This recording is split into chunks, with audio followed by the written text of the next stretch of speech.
What is going on, everybody? A2 Angler here, back with another video, and today we are going to take a look at a trick that I've been using for the last 2 years using Google Earth, Google Maps, and Nautical Map Study. This trick is very helpful if you don't have a fish finder that has maps preloaded. My fish finder needs to make a map of the lake as we go, and this trick has helped bring in over $7,000 for me in tournaments, but also helped me understand maps, how to use maps, and how to just be a better angler so that I'm not always relying on my fish finder maps when I'm out on the lake. I'm going to be breaking things down for you step by step so that you can use this strategy this year. So come along, let's learn together, and let's get it.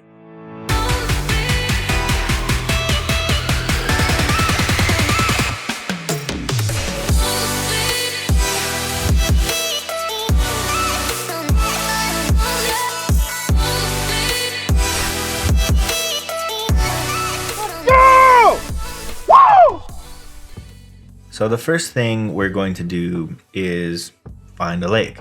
The lake I'm going to be looking at today is called Lake James. It's in Indiana, and we fished it last year for our fall classic. It's also on the docket for this year and makes it a great lake to take a look at. Using Google Earth, you can take a look at Lake James from bird's eye view. This helps for a few reasons. I can see how large the lake is, and I can also see the different things around the lake. It looks like the western shore of the lake is quite populated, and on the eastern side you can see more park, maybe more forest. This happens to be Pokagon State Park. It's a great park. We stayed there last time, and I really liked it. Looking at the different basins, I can see in the upper basin there are some humps. I know this because it looks shallower from space. Something you can do to confirm what you're seeing from space is to check the nautical map. Here we have the nautical map of Lake James. From my other video when I broke down a lake, it was important for me to see these humps in my nautical map as well as the humps from space. This lets me know that all of my maps are for the most part updated and reliable. So using Google Earth, you can start to use some of the features in Google Earth to find high percentage areas that might hold fish.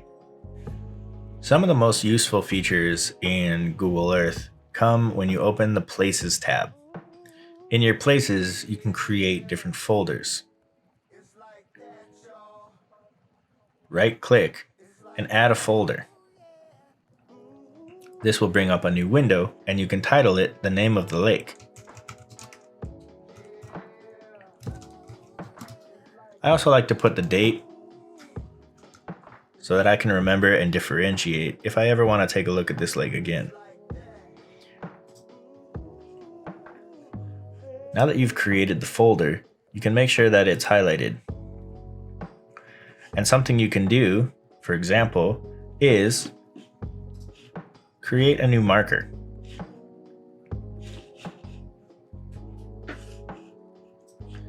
When you create a new marker on Google Earth, you'll notice that it has the latitude and longitude of the marker.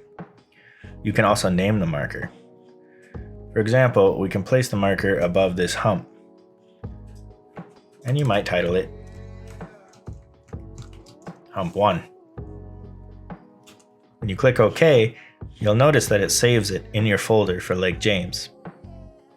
One of the main reasons this is helpful is because some fish finders won't have preset maps. You might have a fish finder that has no maps. You might have a fish finder that creates a map of the lake as you go, and you would have to pass by this hump several times to get a good reading of what it looks like.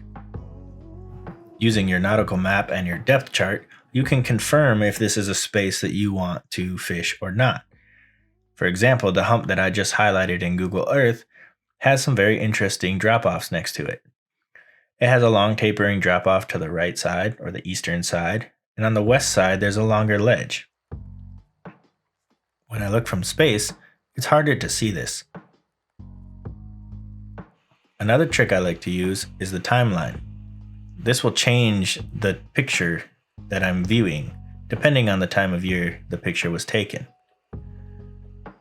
I can cycle through the years in order to try to find the clearest picture possible that will help me see different elements in the lake.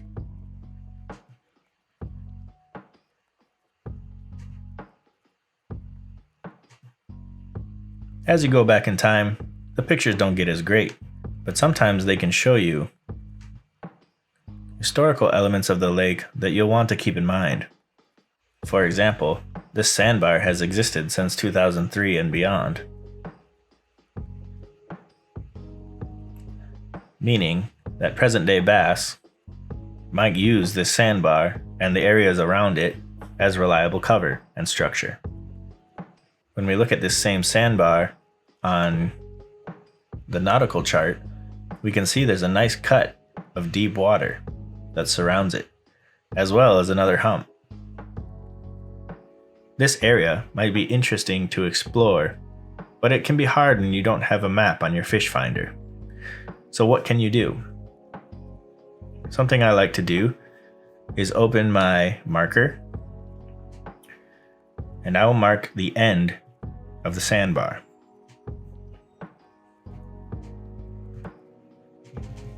I can title this mark Sandbar End and save it. I'll confirm that it's saved to my Lake James folder, and I'll continue.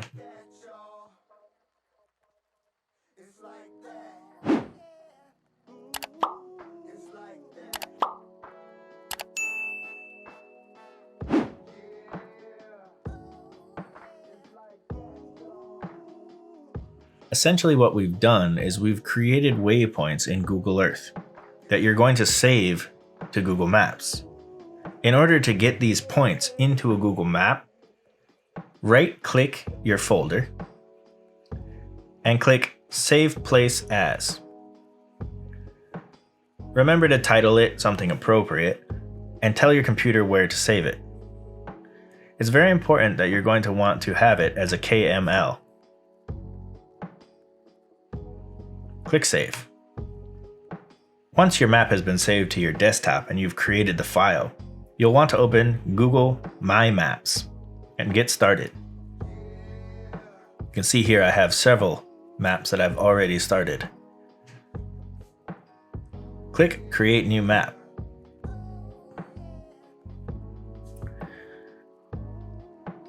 This will open a new map that you can edit and explore. Click Import and select a file. Go to your desktop and click the file that you just saved. Import it. It's now going to load for you your waypoints that you saved in Google Earth into your My Maps. Make sure to title your map.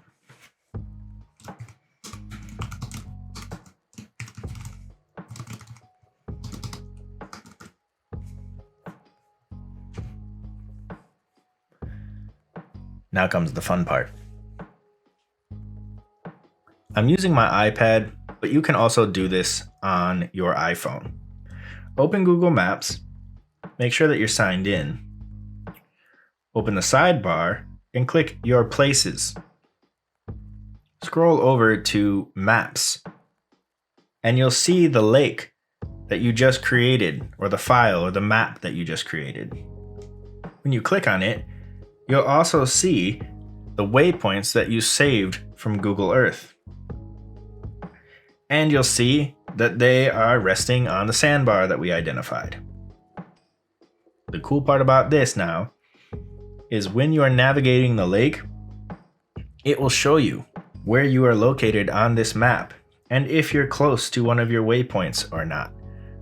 Then you can use your fish finder and depth finder to confirm anything that you've found in your map study. This helps when you're pre-fishing, and it helps when you're fishing if you don't have time to pre-fish and you know exactly now where the sandbar is and don't have to spend an hour or more trying to map it by going back and forth using the abilities of your fish finder. Early maps that I had would map out the entire depth line of certain maps, and I would use my phone to be able to find this hump instead of trying to go aimlessly throughout the entire lake looking for a hump. So there you have it. That is how I use Google Earth and depth charts to make waypoints on Google Earth, kick it over to Google Maps, and then use Google Maps on my phone when I'm out on the water to help pre-fish and fish tournaments, all without using an expensive graph or fish finder. I hope you've enjoyed this video. I hope this helps you in the new year. Get to mapping, and I wish you all the best of luck in the coming season. Peace.